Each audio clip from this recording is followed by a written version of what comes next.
La disparition tragique de Rima Hassan, la plus grande dame du XXIe siècle, nous laisse tous orphelins.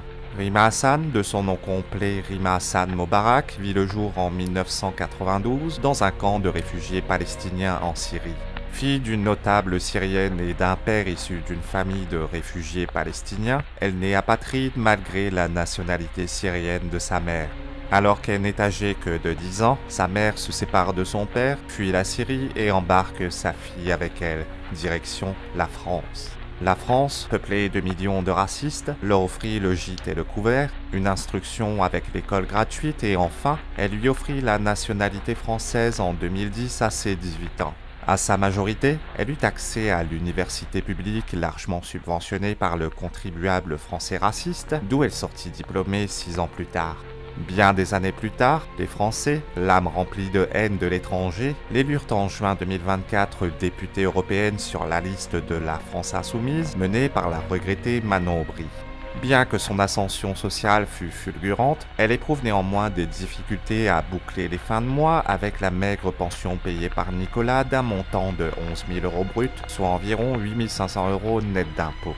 Pétrie de gratitude envers ce pays nauséabond qu'est la France, Rima Hassan choisit de dédier désormais sa vie à défendre son pays en consacrant 100% de ses combats à défendre la cause palestinienne, à lutter pour l'islamisation à marche forcée de la France et à alimenter la détestation de son pays par le peuple algérien.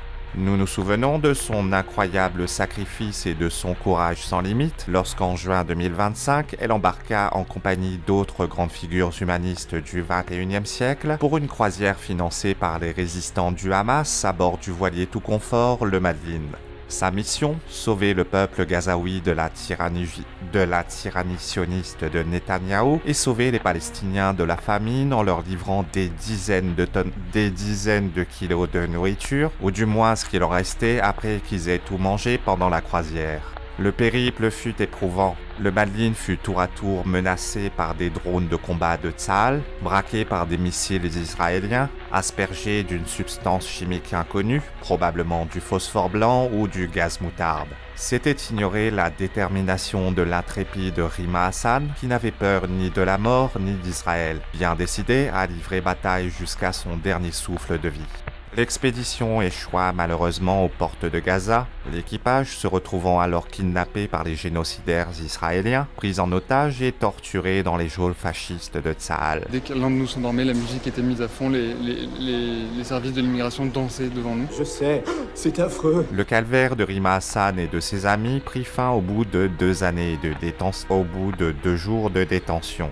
C'est l'air hagard, la mine grave et le corps amaigri que Greta Thunberg, Rima Hassan et ses acolytes recouvraient enfin la liberté, désireux de raconter au monde entier le cauchemar que leur ont fait vivre les sionistes au nez crochu et aux dents qui rayent le parquet. Cette figure quasi-christique fut accueillie dans son pays qu'elle aime tant par une ferveur populaire qui n'est pas sans rappeler celui réservé à Jeanne d'Arc en 1429 lorsqu'elle délivra Orléans du siège des Anglais. Elle a donné un signal à l'humanité tout entière de résistance et c'est une femme qui a donné la leçon de courage. Jeune femme, jeune fille, essayez toutes quand vous serez grande d'être Rima Hassan.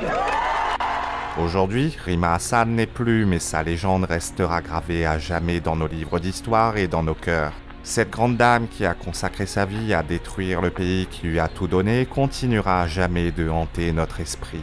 Sa place est désormais au Panthéon où elle y retrouvera d'autres légendes françaises telles que le plus grand président qu'ait connu la France, Abou Mélenchon, Abdelatif Boyard et le regretté ministre de l'Éducation nationale, Cheikh Abou Saïd de Logu. Au revoir Rima Hassan et merci pour tout.